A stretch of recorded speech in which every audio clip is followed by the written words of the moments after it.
Daniel Carter, a 15-year-old black teenager, just wanted a peaceful day at the park while waiting for his mother. But when a suspicious woman called the police on him just because of his skin color, everything took an unexpected turn. What no one could have imagined was Daniel's true identity and the consequences this incident would have for the entire city. Daniel sat under a large tree in the middle of Greenwood Park, a place he always loved, away from the noise, where he could enjoy the silence and peace. With his eyes closed, he inhaled the scent of freshly cut grass and listened to the birds singing. It was the perfect moment to forget his worries and organize his thoughts. He opened a book but quickly closed it again. His mind was restless. He thought about schoolwork, exams, and his future. Since childhood, he had dreamed of becoming an engineer, inspired by the stories his grandfather told him about inventions and machines. Glancing at his phone, he checked the time. His mother shouldn't be too late. Despite her busy schedule, she always picked him up herself, something he deeply admired. As he waited, he suddenly felt like he was being watched. He lifted his head and saw a woman staring at him from a short distance away. She clutched her purse tightly as if ready to flee. Daniel tried to ignore her, but her intense gaze remained fixed on him. With every passing second, his discomfort grew. Elizabeth Marshall came to the park almost every day at this hour. To her, the park needed to remain under control. But when she saw Daniel sitting alone, something stirred inside her. Who is this boy? I've never seen him here before, she thought. Just the sight of a black teenager was enough to trigger alarm bells in her mind. Without realizing it, she began to imagine the worst scenarios and convinced herself that something suspicious was happening. She decided to act.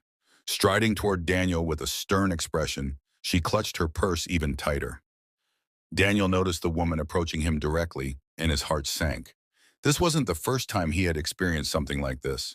When she stopped in front of him, he tried to stay calm. He even managed a polite smile. In a sharp tone, Elizabeth asked, "What are you doing here?"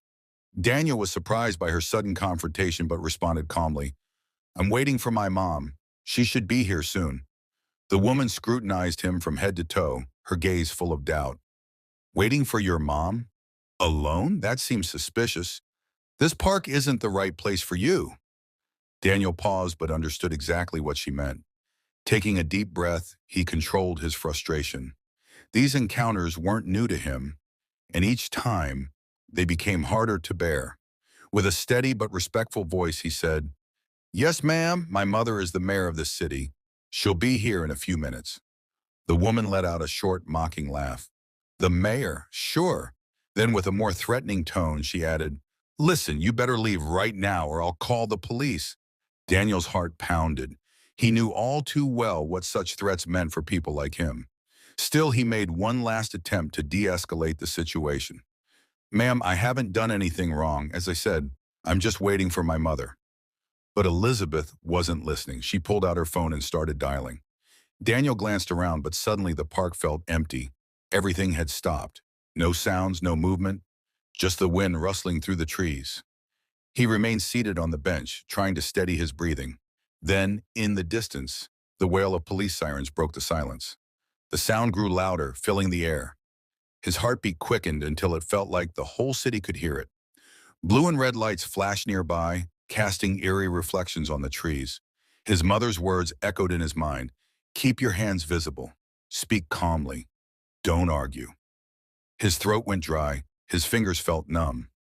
Swallowing hard, he placed his hands on his knees, clearly visible, just in case. Two police cars arrived almost simultaneously, their doors swinging open fast. Two officers stepped out, adjusting their belts, their eyes scanning the area. Their faces were serious, as if they already expected trouble. Elizabeth Marshall took a deep breath, carefully choosing her words, though her meaning was clear. "He's been sitting here for hours. It seems suspicious to me. I just did what any responsible citizen would do. I called you." Officer Erickson Miller now focused directly on Daniel, stepping closer. His voice was cold as he asked, "What's your name, kid?" The way he spoke made it sound like he was just waiting for confirmation of his suspicions. Daniel tried to keep his voice steady, not wanting to show any nervousness. "Daniel, sir, Daniel Carter. I'm waiting for my mom. She should be here any minute now." Logan turned to Elizabeth and asked, "So, hey, what exactly was he doing?" Elizabeth shrugged, raising her hands as if to make her point clearer. Nothing. She shook her head. That's what worried me. He was just sitting there looking around. Who does that? Isn't that strange behavior? Daniel felt his face heat up. He opened his mouth to defend himself, but Logan cut him off. You were just wandering around, huh? Nowhere else to be? Daniel quickly responded, No, I was just sitting here because... But again, he was interrupted. Be quiet. We'll figure everything out, Erickson said, raising a hand to silence him. It was clear to Daniel. These officers had already decided he was guilty of something. A small crowd began to gather. Some passers-by slowed their steps to watch, while others pulled out their phones and started recording. Daniel felt the weight of their stares, the presence of the cameras, but he focused on keeping himself composed. Meanwhile, Elizabeth now spoke with more confidence, feeling validated. I know this park well. I'm sure he doesn't belong here. And with everything going on these days, we need to be careful, right? I was just trying to protect the community. Her words struck Daniel like a slap. He stared at her in disbelief.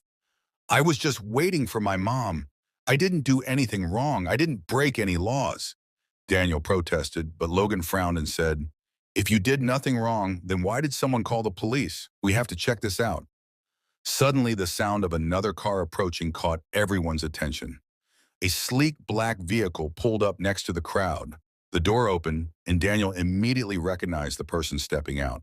A wave of relief, pride, and anticipation washed over him. Camilla Carter, his mother, emerged, dressed in a stylish navy blue coat. Her tall, commanding presence sent a heavy silence through the air. She walked toward them with purpose, her voice calm yet firm. Can someone explain to me what's going on here? Why are you questioning my son? Logan and Erickson exchanged glances, clearly uncomfortable. Erickson cleared his throat and attempted to explain. Ma'am, we didn't know this boy was your son. This woman called us and said we needed to check him out. Daniel took a deep breath and with more control now said, Mom, I was just sitting here, waiting for you. Elizabeth, who had seemed so self-assured moments ago, suddenly looked uneasy. The situation was slipping out of her control. Camilla turned to her directly, her gaze sharp. Did you see Daniel do anything illegal? Because as far as I know, sitting in a public park is not a crime. Elizabeth struggled to find her words. I just thought he looked suspicious. Camilla's tone sharpened. Suspicious? So you think you have the right to decide who belongs in a public space and who doesn't, just based on their skin color? The two officers remained silent, clearly uncomfortable with how the conversation had turned. Camilla shifted her focus to them. And what about you two? Why did you assume my son was a suspect before even hearing him out? Is that just normal procedure for you? No answer. The crowd around them watched closely, cameras still recording.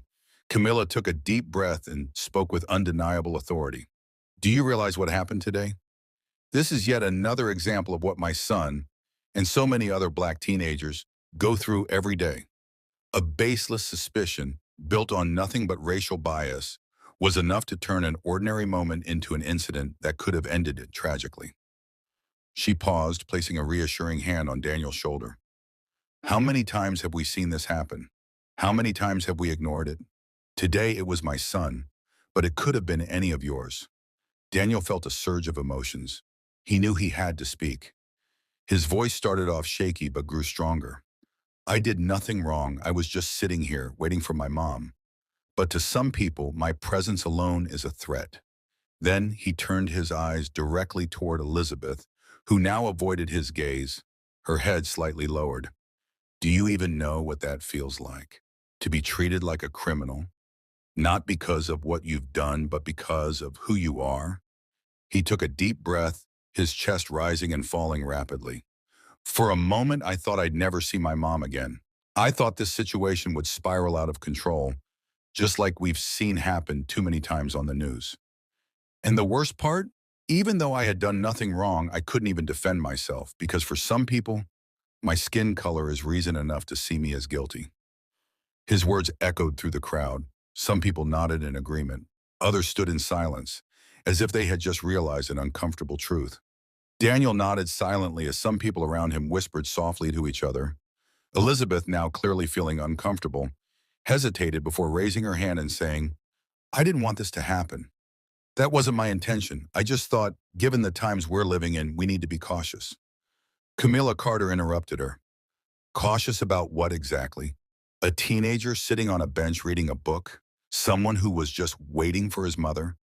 You didn't protect anyone, ma'am. You just decided to judge and determine who belongs here and who doesn't. Elizabeth opened her mouth to respond, but no words came out. She glanced around, and seeing the reproachful faces of those nearby, she realized her justification was meaningless in the face of reality. Camilla fixed her gaze on the officers, her voice laced with controlled anger as she continued. "And you, what did you do today? You came here and without any investigation. Without even hearing my son's side, you assumed he was guilty. How can anyone trust a police force that behaves like this?" Erickson Miller, who had seemed so sure at the beginning, now visibly uncomfortable, stepped forward and said, "Mayor, we understand your concern. Our intention was never to act unjustly."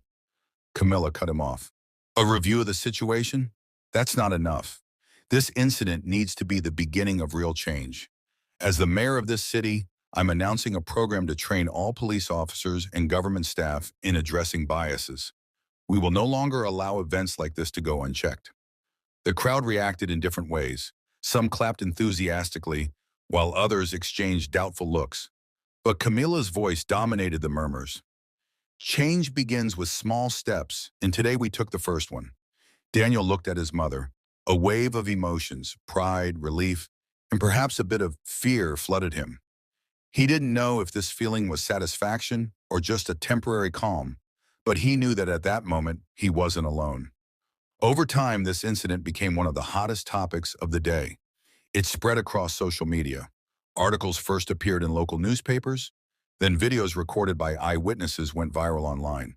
A few days later, one of the major newspapers headlined, "Mayor's son, victim of bias in the heart of the city."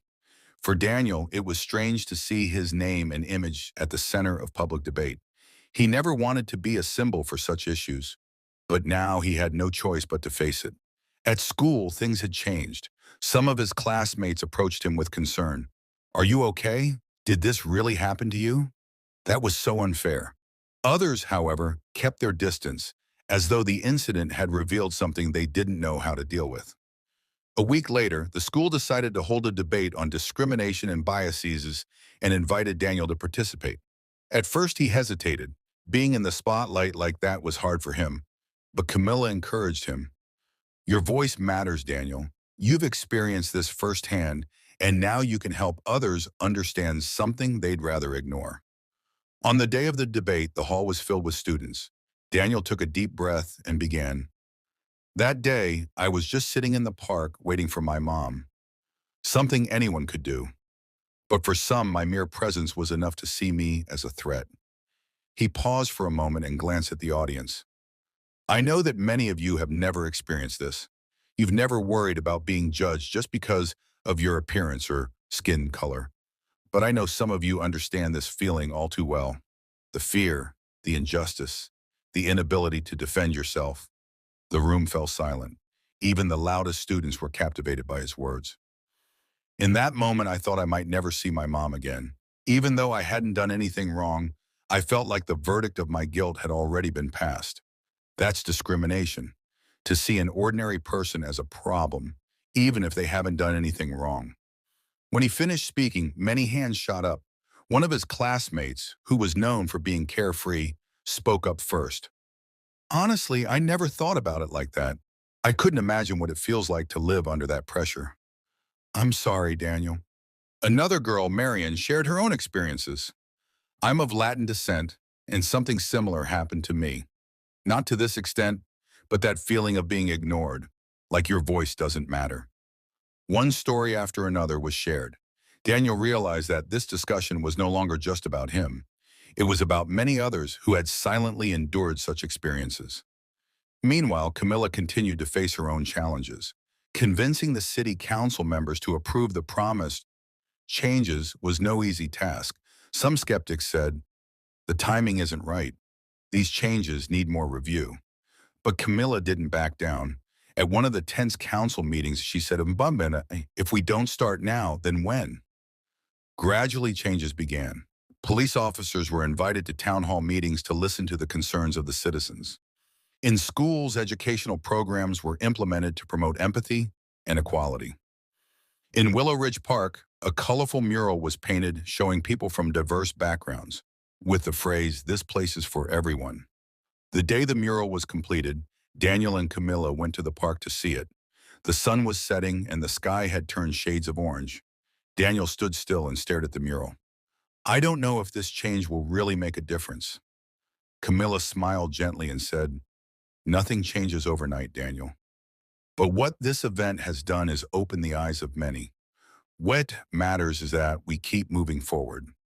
They stood in silence for a moment, watching the children playing in the park. Daniel felt a sense of calm, but also responsibility. He knew the road ahead would be difficult, but the first step had been taken. If this story impacted you, share your thoughts with us in the comments. Have you ever witnessed or been a victim of a similar situation? Your experience can help raise awareness for others. Don't forget to like to support us and subscribe to the channel so you don't miss out on more crime and social stories. Also, activate the notification bell to be the first to see new stories.